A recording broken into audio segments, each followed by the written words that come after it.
welcome back to Dental Practice Masters. We're a dental practice management, educational, and consulting company who at this time is dedicated to helping practices survive and thrive during this outbreak.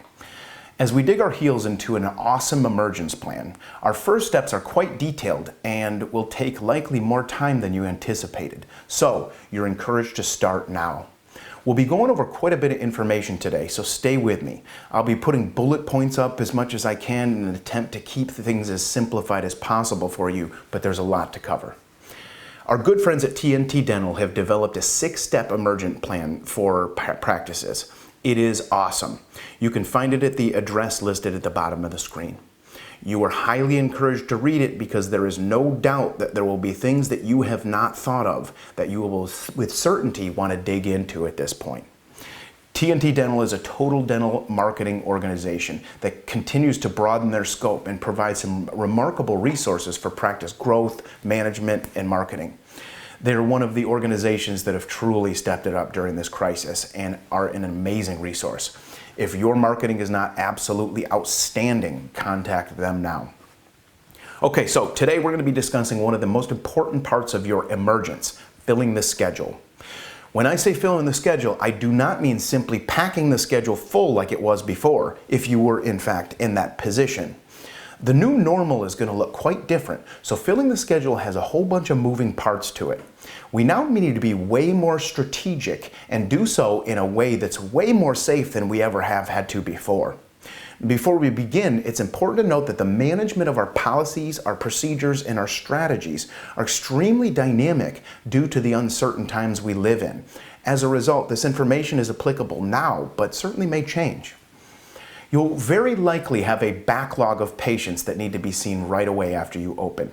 You also have scheduling restrictions, effectively reducing the number of people you can see. Your patients will have disease processes that have progressed over time that you've been closed. Therefore, you need a very accurate battle plan. You'll note that many of our suggested action items are heavy on the doctor's time. The reason for this is that often no team member can do these things as effectively as the doctor for purely clinical education purposes. Our schedule upon emergence will have little room for error or running behind, and many treatments may no longer be the same. It is highly encouraged to thoroughly evaluate your capacity first as we emerge from this. Most states do not have clear guidelines on exactly how we will practice, so much of this will change, but it's important to get a head start on it. How many patients can you sit in your reception area if you're going to sit patients there at all? How many people can check in or out based on total safety regulations? How many ops do you have? How long will you require between procedures to clean effectively or move patients in and out? How many extra minutes are you going to add to procedures? And everything else capacity related should be well thought out. Start now. There are simply too many variables for us to provide really any strict guidelines on this, so unfortunately at this time it's going to be heavy on you. That said, you will see in the coming months it's going to be critical for you as doctors and administrators to ensure that you're absolutely clear guidelines on each and every patient, procedure, and appointment going forward because the schedule is going to be king. You may, for example, decide to have one operatory set aside for larger production cases and another set aside for deliveries and other small mandatory treatments. There's a whole host of strategies that you could potentially take, so start thinking about it now. As things unfold, very likely we're going to be able to provide you with some good guidance on this.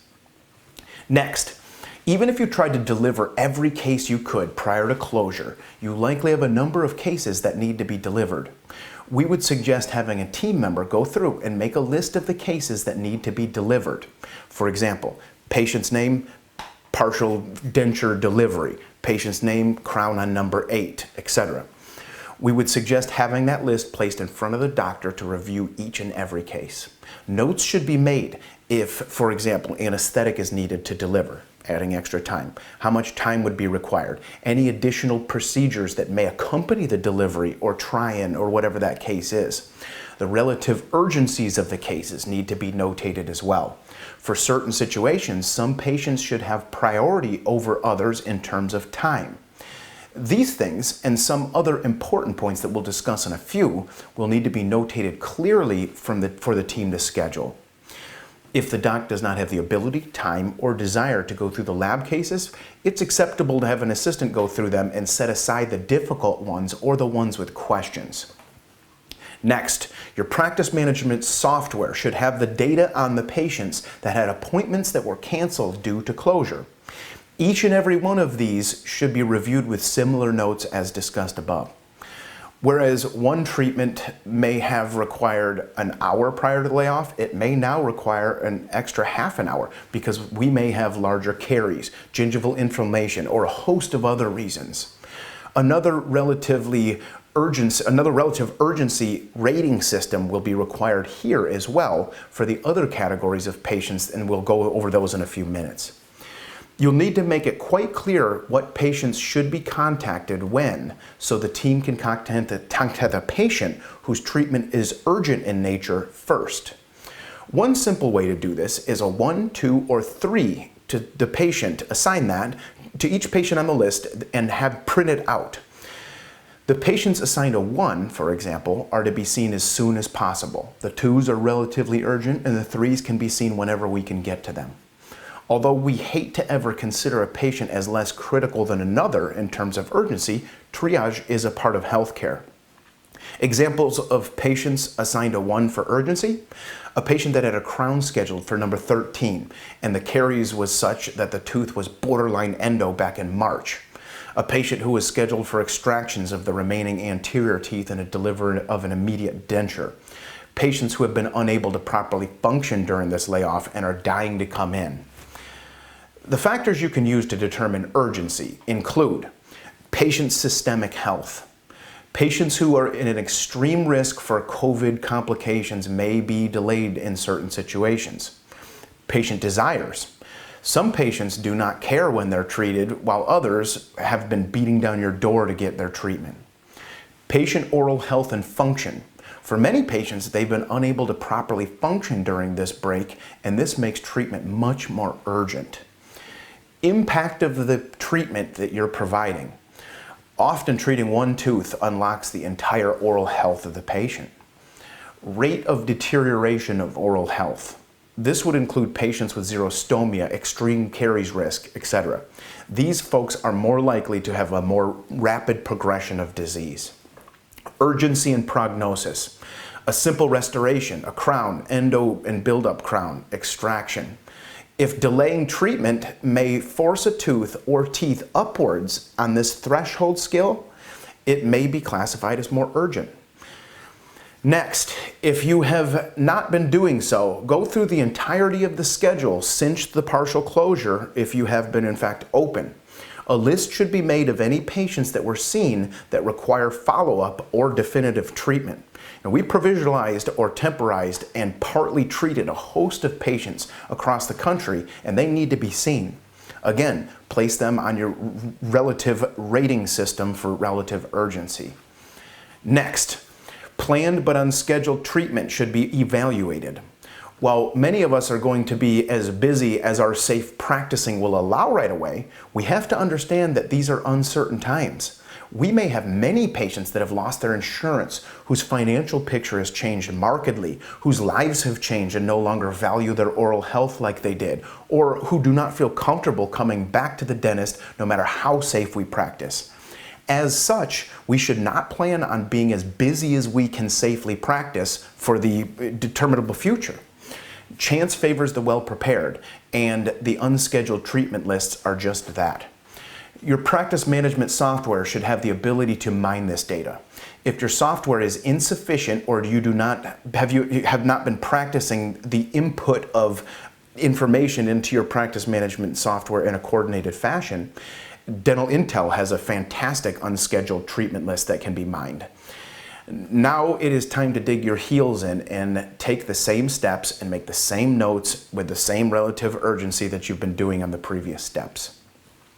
You now have data on a whole host of patients that should be treated.